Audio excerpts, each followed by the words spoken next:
Përshëndetje ku të qeni, është data 30 qershor viti 2026. Imagjinoni $120 trilion. Plot $120 trilion mund të përbëj 2 ose 3 vendet më të fuqishme të botës, me GDP më të madhe të botës, duke përfshirë, domethënë fillojmë me Amerikën, me Kinën, me Indin, Japonin, Britaninë e Madhe, Gjermanin. Po nuk e kam fjalën këtu për GDP në këtyre vendeve. Nuk e kam as fjalën për vlera numerike të kompanive të ndryshme ose të funksioneve të ndryshme ekonomike që përbëjnë një ekonomi ose që përbëjnë një stock market, një bursë ose që përbëjnë një sistemi, një pasuni të akumuluar të një entiteti të vetëm të një rajoni ose të një gjeografie. Jo. E kam fjalën për transferin e pasurisë prej brezit në brez. Ju mundi me thonë, pse po na intereson kjo? Pse është temë e rëndësishme? Pse duhet mu trajtu kjo transferi i pasurisë? Ose pse më intereson mu nëse unë vi nga një vend më i varfër, një vend që është në tranzicion, pse më intereson kjo mua? Ose pse ka më lujt rol të unë, ose pse ka më pas efekt tek vetja ime? Je shumë gabim, nëse me ndonë ashtu mas pare. E dyta, nuk është efekti vetëm të këti, ose efekti vetëm të një demografi e veçantë, ose të një brez i veçantë, këtu ku kam fjallën nëne, por në fakt efekti është shumë me ndërlikum, për shkak se $120 trilion do të transferohen prej këti viti, ta zojmë kjo është viti 0, dhe në vitin 2050, në krejt ekonominë globale. Çka do të thotë kjo? Nuk është si që kuptojmë ne, se që mundemi na me kuptu transferi prej një transaksioni, prej një gjellogari të një gjellogari tjetër. Ta zojmë transferi i një shume prej $1,000 prej babas ose mamas tek vajza ose djali. Nuk është një formë e transferit si që për flitet kove të fundit, që do të ndodhi kështu në mënyrë me anë të testamenteve, me anë të si temi porosive të veçanta, mesazheve të veçanta që bëhen nëpërmjet raporteve të ndryshme familjare, ose dikush i pasur vdes edhe e kalon pasunin të afërmit që janë më të varfër. Jo, nuk e kam fjalën për këto gjëra, nuk flitet për gjana, si themi, elementare të preokupimeve të përditshme, po më tepër e kam fjalën si sistem, si funksion, sikur pasuri likuide, e cila është mbrojtën, plot $120 trilion janë të mbrojtën nëpërmjet të asaj siç njihet savings glat, ose zatetja e madhe e kursimeve, ku një shumë e madhe paras së kursyer ekziston pra në gjirologaritë bankare dhe në asete të investueshme ose jo të investueshme ose likuide që ndodhen gjithandej botës, e që gradualisht do të filloj të ketë një pronësi tjetër. Por dy gjëra duhet mi qartësu këtu.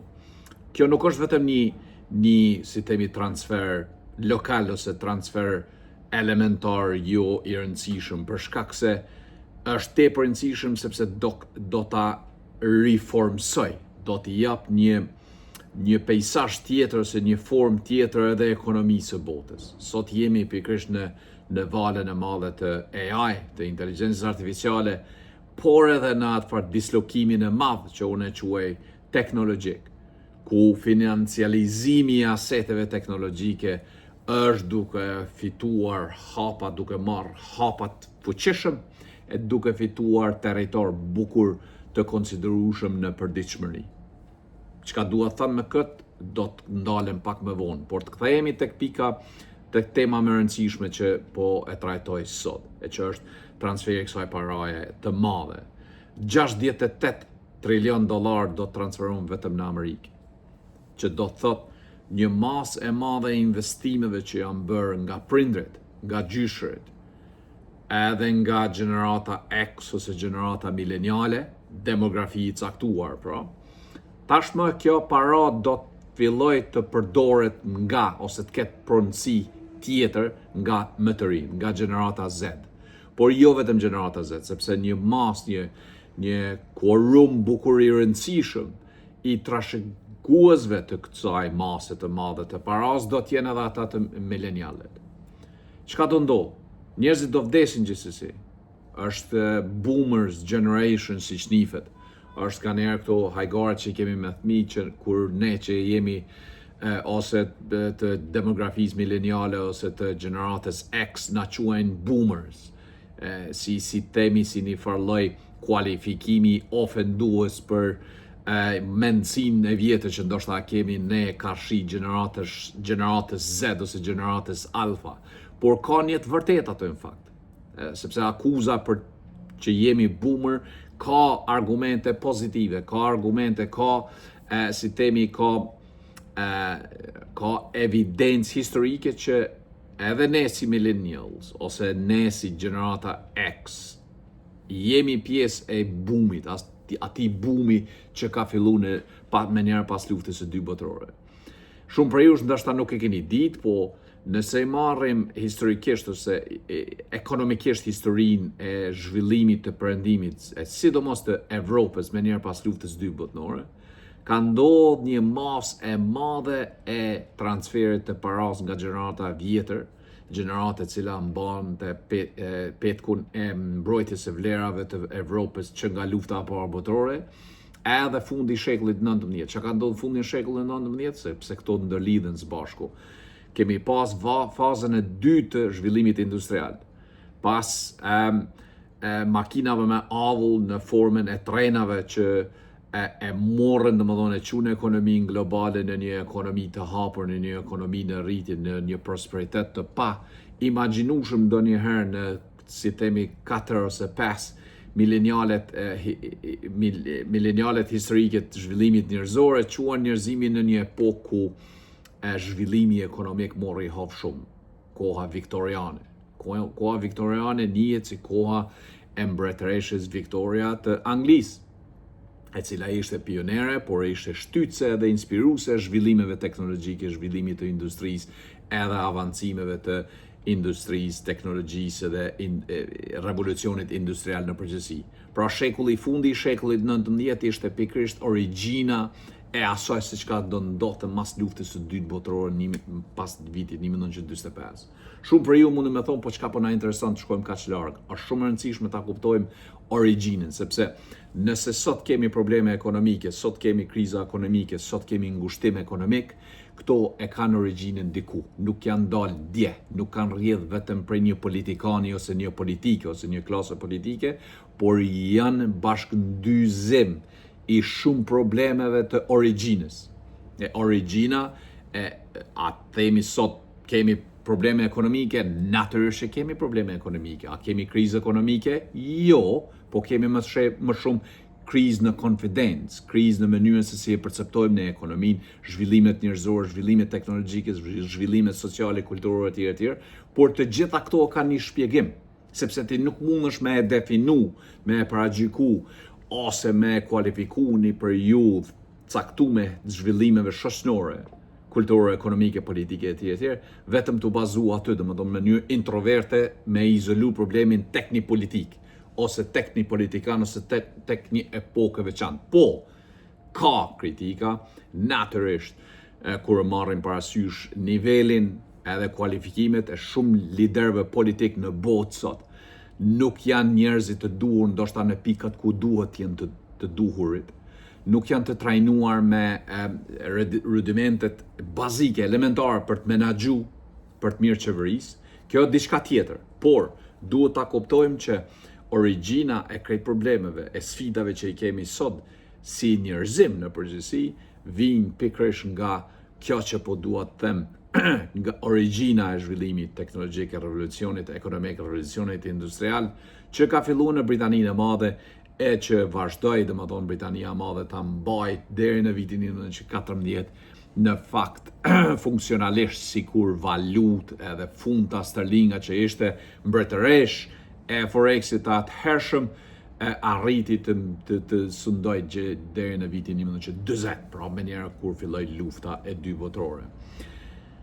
Kjo periudhë pra, fundi i shekullit 19 deri në kohën kur Amerikanët edhe Amerika u bë zëri vetëm i përfaqësimit të revolucionit tjetër, ekonomik, teknologjik, vizual, artistik e tjetër me njerë mas luftës dy botërore, ishte një periudhë e artë në atë kohë, sepse u akumulu një pjesë bukur e madhe e kapitalit. Mos harrojmë, kapitali gjatë zhvillimit të saj ka marrë formën e aseteve të ngurta, si në formën e ndërtesave, vendbanimeve që kanë karakter komercial, hotelet, fabrikat, por po ashtu edhe vendbanimet ose si themi ndërtesat ose infrastruktura e përditshme e transportit, të gjitha kanë pra nëse je në Berlin, je në Londër, je në Paris, je në Rom, je në Prishtinë, je në Tiranë, kudo që je në Shkup, ne prekim, domethënë gjithçka që ecim mbi ose e kalojmë pas përpara kudo që jemi, ndjejmë infrastrukturën. Ajo infrastrukturë është pronë e dikujt ose diçkafit. Ai diçka mund të jetë ose dikuj mund të jetë individ, mund të jetë personalitet financiar, mund të jetë shtet, mund të jetë lokalitet, mund të jetë pra entitet përfaqësues i veti, individual, privat ose kolektiv.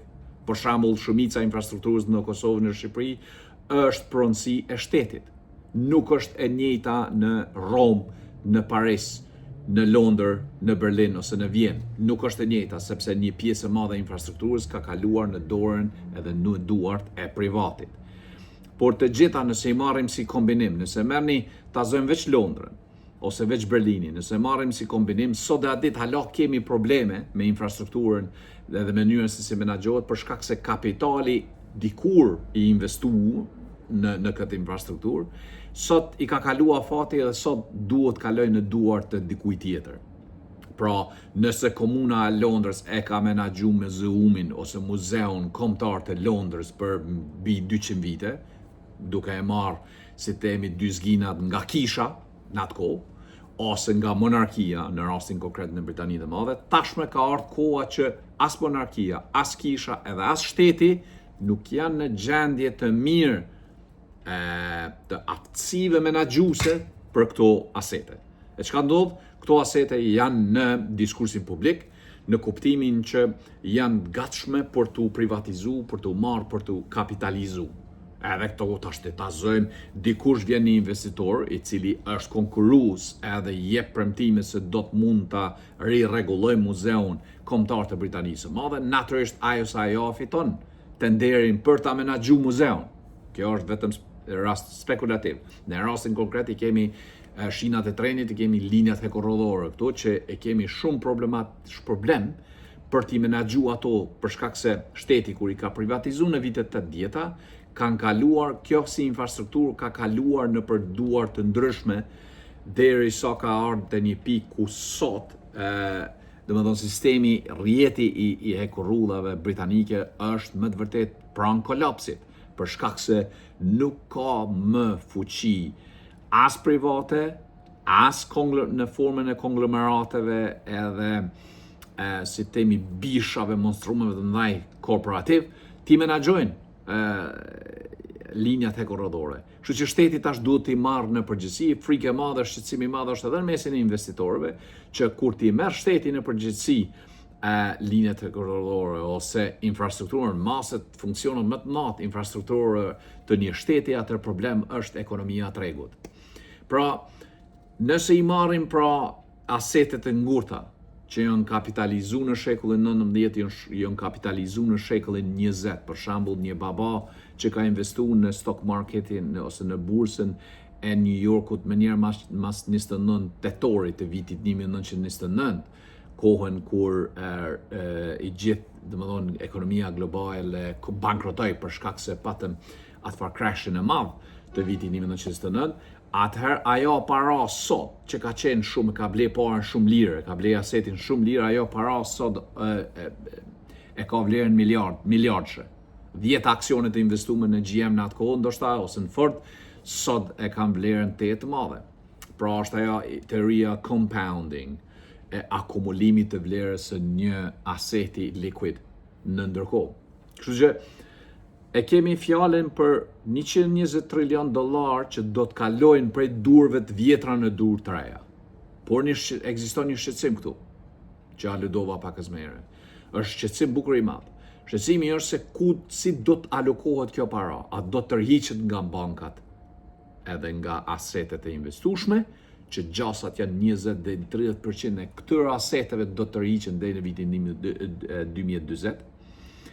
Edhe çka do ndodh me këto para? Tash një pjesë e madhe e kësaj paraje është duke u kanalizu në kriptobot. Një 5% të gati çdo të pasuri të 1% më të pasurve njerëzve në botë, një 5 deri në 7% e aseteve të tyre të investueshme janë riorientu të kriptobota, të kriptoasetet pra.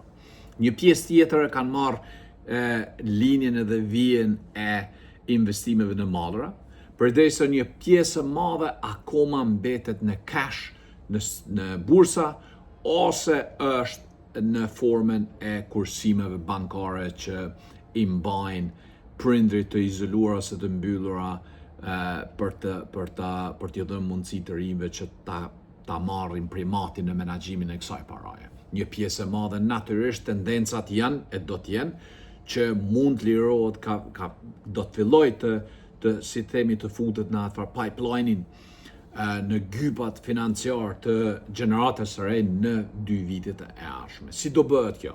Kjo do bëhet nëpërmjet transferave direkte, blerje shtëpive të rive, mundësinë e hapjes së bizneseve të vogla, ndihma nga prindrit, në anën tjetër edhe riorientimi i kapitalit të akumulumit të pasurve për t'i ikë taksave, ose për të qenë në mënyrë, si themi, efektiv në menaxhimin e financës tënde me anë të gjetjes së opsioneve të ndryshme për të qenë sa më efektiv në pagesën e taksave, që do të thotë reduktim të dalurave tuaja buxhetore vjetore, me anë të gjetjes së disa skemave të reja ku ti parkon para. Në mënyra vetme, momentalisht është, ose një nga mënyrat e vetme, se janë 3-4, është kalimi i paras tek fëmijët, me emën, ndoshta mbi emën të përafërt, por emën edhe personalitet financiar të pavarur, krejt tjetër. Kjo do të akumuloj gati 3 trilion dollar vetëm në 2 vitet e ardhshme. Pra kalimi i paras prej të pasurve, prindërve të pasur tek fëmijët, për të krijuar një linjë eficiente të tatim pagimit, të tatim pagesës ose pagesës e taksës, detyrimit shtetëror që e ki. Por është diçka edhe më ndërlikume këtu, për shkak se kjo do të krijojë një levë të lehtësimeve për të pagu taksa, ose ti nuk e shkel ligjin, sepse edhe nuk jetu i këtë taksës, ti jetu pagu taksën brenda arkitekturës ligjore të sotme, por në anën tjetër çka është shqetësuese është që çka do ndodh me këtë para kur ti kalon ato 2 zginat e tax efficiency. Çka do thot kjo? Do thot ajo para ta zojmë një 10 trilionsh brenda 20 viteve, që do shkojë në mënyrë në formën më likuide tek të rinjt, a do të jetë çfarë strategjie do të ndjekin këta të rinj për të investuar ato para. Mos harrojmë se ka një farloj zbeje të interesimit të rinjve, sidomos gjenerata Z, gjenerata Alfa, por edhe një kohort bukur i rëndësishëm i milenialve që nuk dakordohen me ekspozimin e paras në bursa, nuk dakordohen me mënyrën e të investuarit në bursa.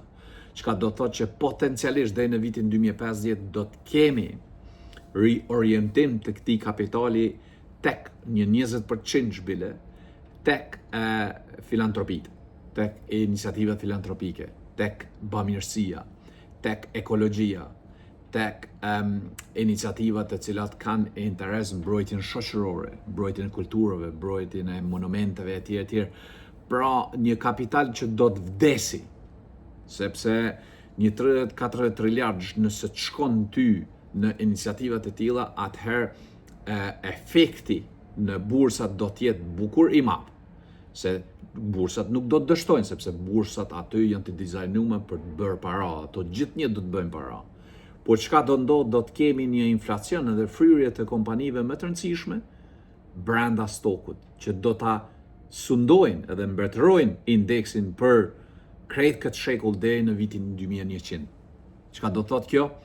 Nëse sot i ki 1000 kompani që të marrin pjesë në S&P, indeksin S&P pas 500-s, me Nasdaqun, me Dow, atëherë gjasat janë që deri në 2050 në vend se të kemi 1000, mund të kemi 100.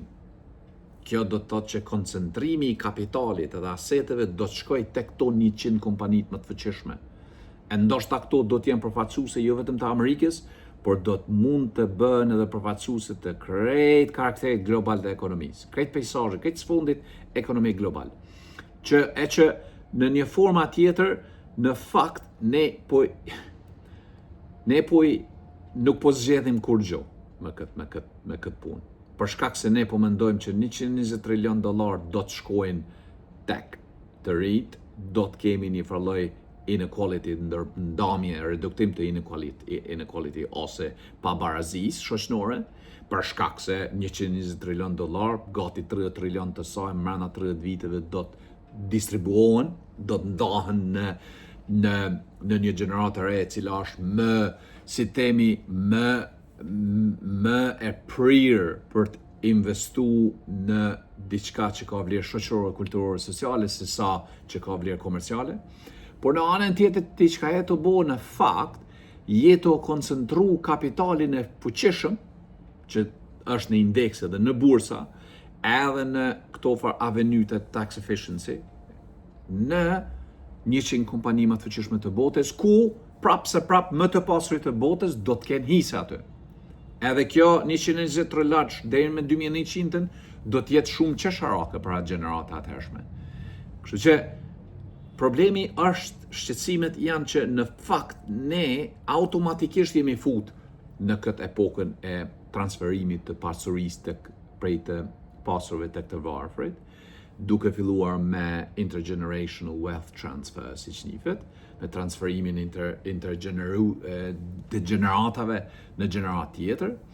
Por në anën tjetër, në fakt që ka jemi të bëj, jemi më shumë të zmadhu problemin e pabarazisë, për shkak se kapitali i distribuum sot nuk do t'jetë aq efektshëm i përqum tek destinacioni, nëse ka ide ose ideologji ose objektiv që të ketë destinacion, duke qenë në një proces të vdekjes.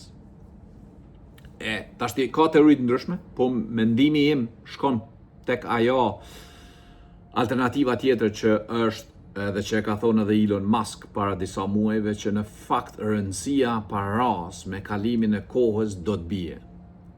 Pra nuk do të futemi në një epokë ku paraja më nuk do të jetë e nevojshme për të kryer transaksione. Do të jetë e nevojshme vetëm për të qenë kontraktuese e raporteve, kontraktuese e fenomeneve, e marrëdhënieve, por jo mjet funksion i shkëmbimit, si që kemi sot. Sot nuk mundesh me dalë ti në qytet pa e pas bili 10 funta në xhep. Ajo është realiteti. Sot, varësia madhe në para, natyrisht, i ka qu shoqëritë në varfëri, por në anën tjetër i ka qu shoqëritë edhe në prosperitet.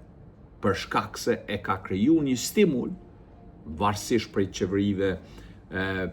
qeverive karakterit edhe ideologjive të ndryshme, politike që qeveritë në vendet ndryshme kanë pas, i ka qu vendet në prosperitet, për shkak se e ka stimulu, e ka shty qeveritarët politikanët marrin, ndërtojnë politika qeverisëse të mira, pozitive për kapitalin, për punën, për mundin, për djersën, për reward system, si njihet, për sistemin e shpërblimit të njerëzve që punojnë.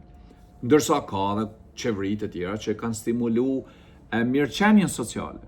Vendet skandinave, për shembull, janë të njoftuna që kanë një balans mes të punës së rënd, punës së mirë, transparencës e tjerë, por në anën tjetër është shumë e mbi ngarkuar me taksa për shkak se ti edhe nëse punon ke drejt me marrë dhe ndihma sociale. Kështu që janë domethënë është tik me dy teja për të cilën te unë deshta të hapëm të zgjerohem pak më tepër, por që shoh si shumë problematike. Në ditën e vazhdim do të dëgjoni ose në Reelsat e mi, ose jashtë sferës time në botën ku ju operoni për këtë transferin e madh 100 trilion që do ndodhi deri në vitin 2050, e që efektet janë bukur të mëdha. Mos mendojmë vetëm se kush do të përfitoj, kush janë ata që janë me fat që do të përfitojnë nga transferi i kësaj mase të madhe të paras. Natyrisht nuk janë vetëm individ, janë shumë më ndërlikuar, por cilat do të jenë efekte për njerëzimin, cilat do të jenë efekte për ekonominë globale në përgjithësi. Po është një temë tjetër e cila vlen që është pjesë e rëndësishme integrale e kësaj tematikës. Së parë është edhe aspekti i financializimit të IT-s edhe fuqisë digjitale në botë në përgjithësi, sidomos tash që jemi duke folur për AI, inteligjencë artificiale edhe quantum computing. Domethënë, më kthy tek ajo që thash më herët, tek jo adekuateti ose si temi me përdor një term pakës më brutal, parëndësia paras, edhe ardhmja se si po përshkruhet paraja, se si po i vizatohet e ardhmja, është shumë e rëndësishme ta kuptojmë që ka forca që janë duke shty përpara financializimin e aseteve teknologjike. Natyrisht keni dëgju për blockchain, keni dëgju për tokenizim, keni dëgju për kriptobotën, kriptoasetet. Të gjitha janë pjesë e kësaj iniciative të madhe, e cila nuk është duke u shtyr prej një dore, nuk janë këto teori konspirative, por është pikërisht mundësia që i jep tashti tregu kapitalizmit në formën më radikale dhe më të fuqishme që do t'i shtyj përpara këto procese. Çka do më thonë kjo? Imagjinoni një aset digital në formë, domethënë teknologjike, një platformë teknologjike që ti do zhvilloj nëpërmjet të përdorimit të AI, por që ka funksione të adresimit të disa problemeve komerciale. Një website, ose një blog, ose një platformë e re, platformën e aplikacionit, po që mundet i martu të dyja, mundet me martu AI-n me quantum, por që është bukur apeluese për një demografi të veçantë. Ta zojmë gjenerata Z dhe gjenerata Alpha, videot në vitet 2035-2020 do t'i këshyrin nëpërmjet hologrameve, ose nëpërmjet ndërhyrjes direkte në vetdijen e tyre, me anë të çipave, me anë të gjysmëpërqyesve tjetër. Nuk është sci-fi kjo. Është një iniciativë që është në Palo Alto, vetë Neuralink është duke punu. Janë edhe shumë DeepMind këtu në Londër kemi, janë edhe shumë kompani tjera të cilat mini kompani, mini drona, që fillojnë tashti edhe kanë fillu ta regjistrojnë, ta hulumtojnë edhe të operojnë në ajrin teknologjik, në hapësirën, në orbitën teknologjike të botës. Edhe financiarët tashme duan hisa aty. Bankat, City of London, Wall Street, Silicon Valley, duan hisa në këtë. Sepse nuk mund ta lejosh një teknologji të marrë hovë të madh, zhvillohet, del jashtë çdo konjekture të organizuar mirë të arkitekturës financiare të botës, që ka dollarin në epicenter, del jashtë kontrolli dhe të mos kontrollohet. Kështu që këtu është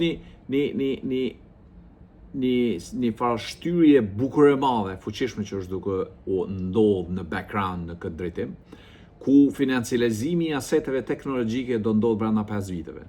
Brenda 5 viteve do të kemi kompani të cilat nuk i keni dëgjuar deri më tani, edhe kompani të cilat i keni dëgjuar deri më tani, si SpaceX që i kemi këto Max 7, Alphabet, Google e tjerë, por që deri në vitin 2032-2033, këto kompani nuk do të jenë aq të rëndësishme, jo të vlefshme, diferencë e madhe, ndryshim shumë i madh, jo aq të rëndësishme sa që janë sot. Sepse indeksi do të pasurohet me kompani të reja të cilat rapiditetin, dinamikën e zhvillimit të tyre, jo vetëm komercial, edhe propozimit komercial, propozimit për konsumatorin, por mënyra se si depërtojnë ato me anë të zhvillimeve teknologjike do të jetë me të vërtet i frikshëm në aspektin pozitiv, për shkak se ato do të jenë në gjendje të përgjigjen të gjitha pyetjeve për të cilat indeksi dhe tregu i bën. Kompani të cilat nuk janë të marrë para të madhe, nuk janë në seeding capital, nuk janë të tërheq shumë, vëmendje, mund të them, por janë duke punu për të kriju një farloj trajektore kur kapet ajo vertikale e thithjes kapitalit nga investitorët, atëherë do të shohim ndryshimin e peizazhit. E qysh ka me ndodh kjo? Dy gjëra do të ndodhin. E para është që këto kompani që janë duke u kriju në laboratorë ndryshme këtu në Londër, në Silicon Valley në Amerikë, por jo vetëm, në Parisi është edhe një qendër tjetër, Berlini e ka një infrastrukturë bukur të rëndësishme. Këto kompani do të operojnë përfundi ndër radarin komercial. Për shkak se nuk nuk kanë kapacitet të kapitalit momentalisht, kapacitet monetar për të përfshi në indeks, siç e thash më herët, por në anën tjetër çka kanë kapacitet me testu terrenin. Point of view, nivet domethënë si term është ajo ideja, çfarë Tesla e ka imponu point of view në sektorin e automobilistikës. Në vitet 2005-2006 ka qenë çesharake. Kerr me bateri, thashim na. Por sot është diçka tjetër. Sot Kina natyrisht është prodhuese e madhe e kësaj, që një tjetër aspekt i cili vlen të përmendet, por edhe një shqetësim i madh për shkak se Kina tashmë është duke e mbytë, ka përfyti industrinë automobilistike evropiane, edhe gradualisht është të jazën frymën edhe është duke e mbytë.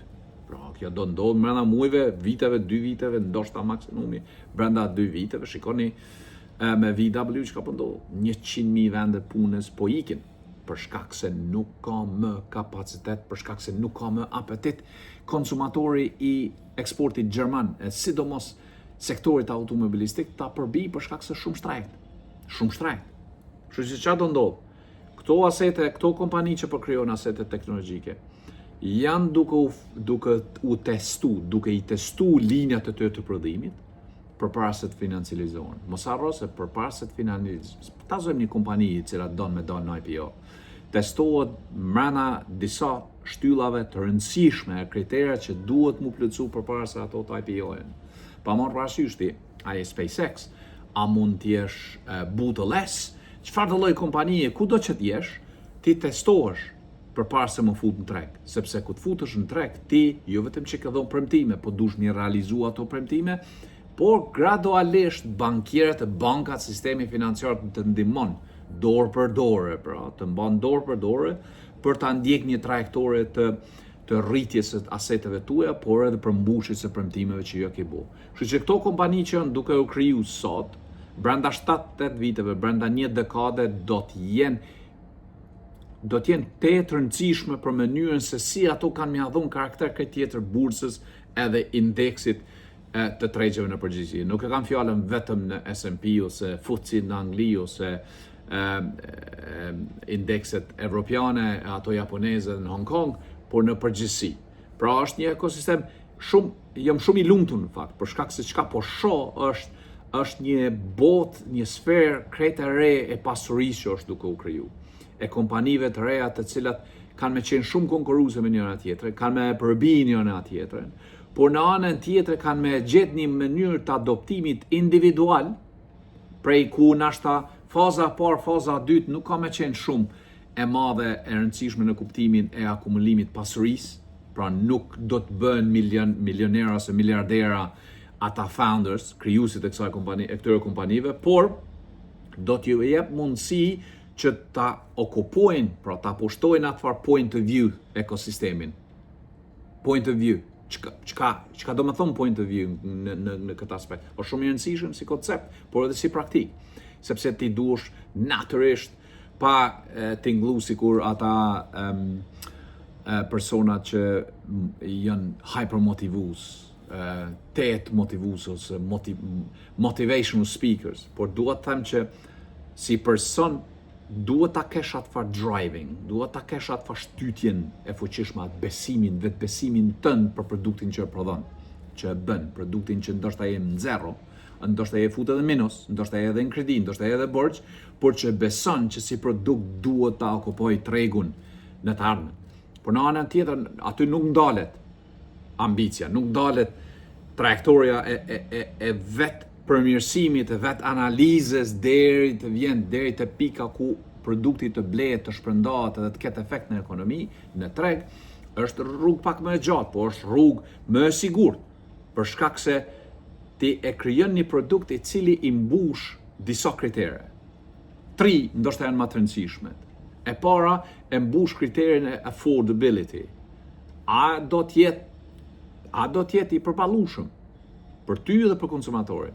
2, resilience provisions duhesh me pas. Do të thonë rezilienca, ajo qëndrueshmëria, a ka me qenë i qëndrueshëm? Ti nuk mundesh sot me ardh me një aplikacion që mundet me konkurru Facebookin. Natyrisht që mundesh me ardh me konkurru Facebookun, ti mundesh me lancu, mundesh me harxhu, mundesh me fillu me deploy, me ekzekutu, por testi i parë edhe testi i dytë, resilience edhe affordability ti ke me dështu. Për shkak se ti për me majt atë aplikacion gjallë edhe aktiv edhe përdorueshëm, duhet me shpenzu shumë pare, shumë energji dhe me pas diçka niche, diçka të veçantë që ja ofron ti konsumatorit tënd. Edhe e treta është koha. Koha në kuptimin si koha jote për të dedikuar në qatë produkt, po ashtu dhe koha e tregut, sa kohë do ta mbajë të absorbueshëm tregu produktin që e ke. Kaq për sot. Faleminderit shumë për vëmendjen tuaj, ditë mbar.